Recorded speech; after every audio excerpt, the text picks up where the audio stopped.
Guys, gumawa ko ng paraan para roon ng kuryente, ilaw, tsaka yung itong alternator para papunta doon sa battery. Tapos yung battery i-charge nito para papunta ng inverter, at pwede na magka-ilaw. Kasi pag panahon ng brownout, walang ilaw, makakapag ilaw tayo, makakapag-aral yung mga bata, siyempre makakapag-charge yung mga dapat i-charge. Tapos yung mga importante yung ilaw natin sa gabi. Kaya ito, napakaganda nito, mura lang ito. Kaya kunting sa mga natutunan ko, kasi nung unang panahon ito yung ginagamit pag charge. At saka sa sasakyan, ito naman yung nagcha-charge doon sa sa battery.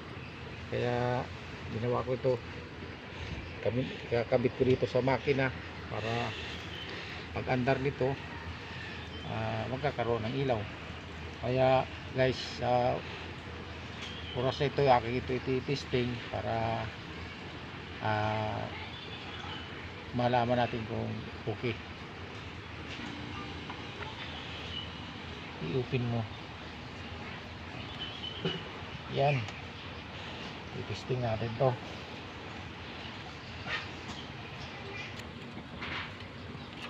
Kabit-kabit yun.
Yan, okay.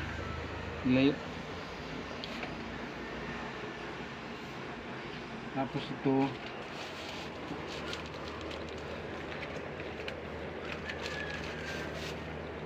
naman guys ang connection papunta ron, no? Yan, ilaw na. Yan, yun ang ilaw. Pwede na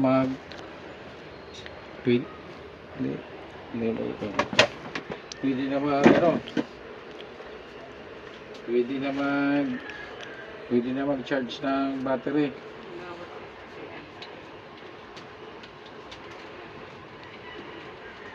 Yan. Ganun guys galing yung alternator.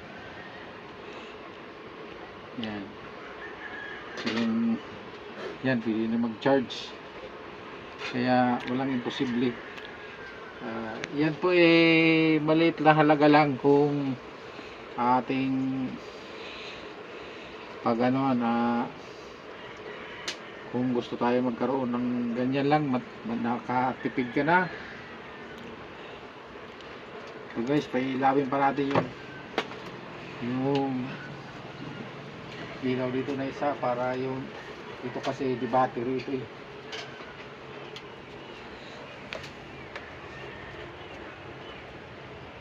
yung positive dyan sa negative, dyan sa positive. Tapos yan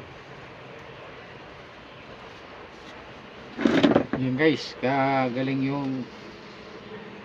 kasi yung solar pag maulan, hindi natin pwede asahan yun, kasi hindi pwede mag-charge. Pero yung alternator, pag pinaandar na natin yung makina, tapos naka connect dito,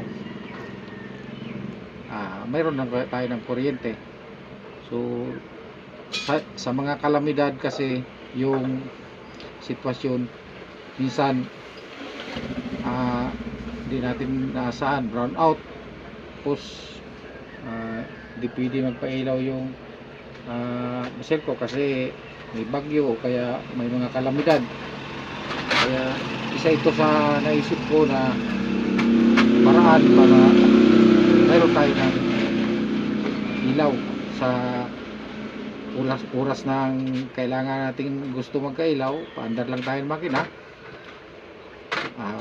pwede tayo magkaroon ng ilaw. Kaya guys, salamat sa bawat isa na nanood, at baka nagustuhan nyo yung video nito, paki-share na lang. Salamat po sa bawat isa. God bless. Thank you.